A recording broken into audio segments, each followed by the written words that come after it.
Did I like Morbius more than I thought I would? Yes. Could it have been better with just a couple alterations? Also yes. The script is the main area that could use improvements. It's half decent, and there are a couple lines that I really like, but it could have been fully decent with just a bit more, talent, I guess. Although it is consistent with the writer's previous credits, this movie demonstrates how important context is when it comes to film reception, because the difference between, hey, there's a new anti-hero flick with a scary vampire dude, and, oh, Morbius is out? I totally forgot that was a thing, can make or break the movie before it even touches the ground. The plot twist, however, is that I like this much more than Venom. A story about two dying men and their last saving throw against fate is instantly more personal and engrossing than reporter tries to expose billionaire. Also, there's an alien in there somewhere. It's certainly in the same league as Venom, but I found it to be more stomachable despite it being paced like the summary of a Friends episode. Definitely better and more cohesive than Venom 2, that's for sure. And there are some touches of realism that I really like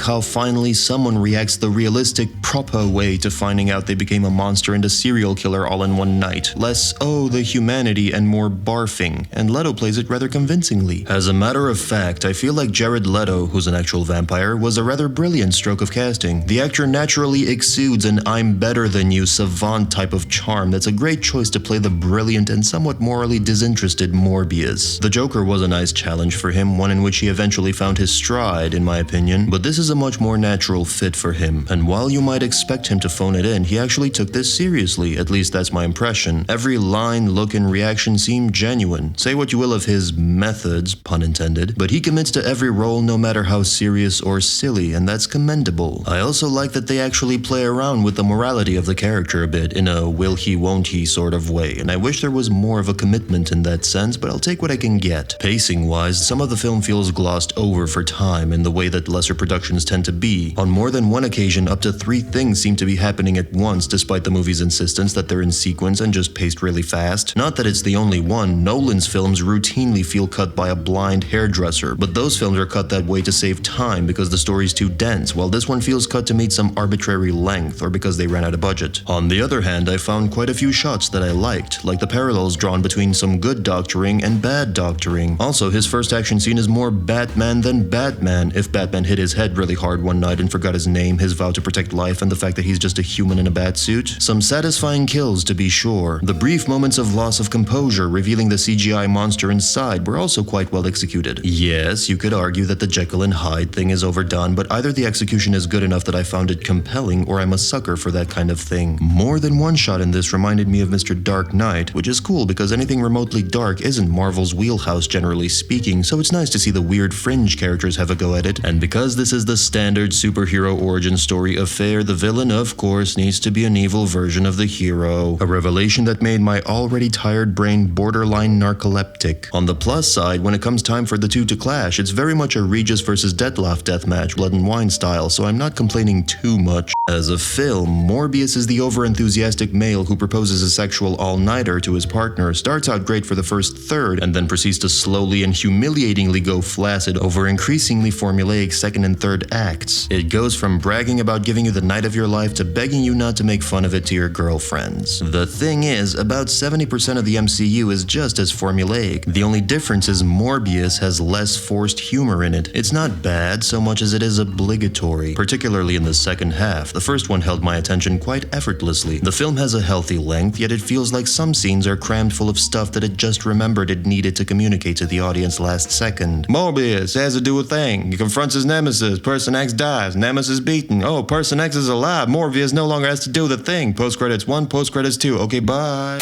Yes, this is the third time I've complained about the pacing. It's strange to introduce a dire endgame scenario, a puzzle of sorts that the hero has to figure out in order for the film to reach any kind of resolution, and then to just not do the resolution. They don't change the parameters of the problem, they don't subvert the problem, they just don't solve the problem. It's like finding out you have a nemesis and cancer. You have both of those. And you beat your nemesis, and the movie ends. Wait, what happened to the cancer? What?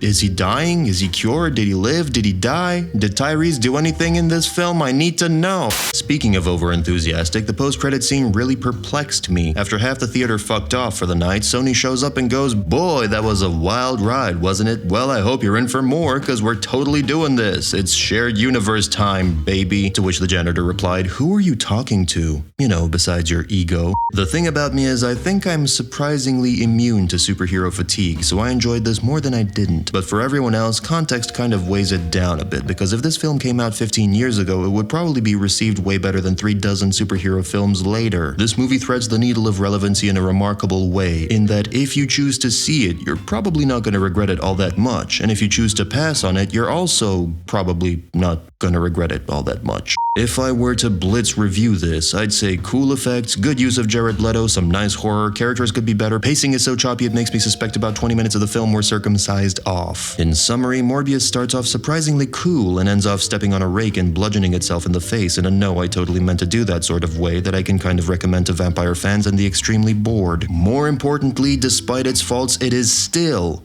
a better love story than Twilight.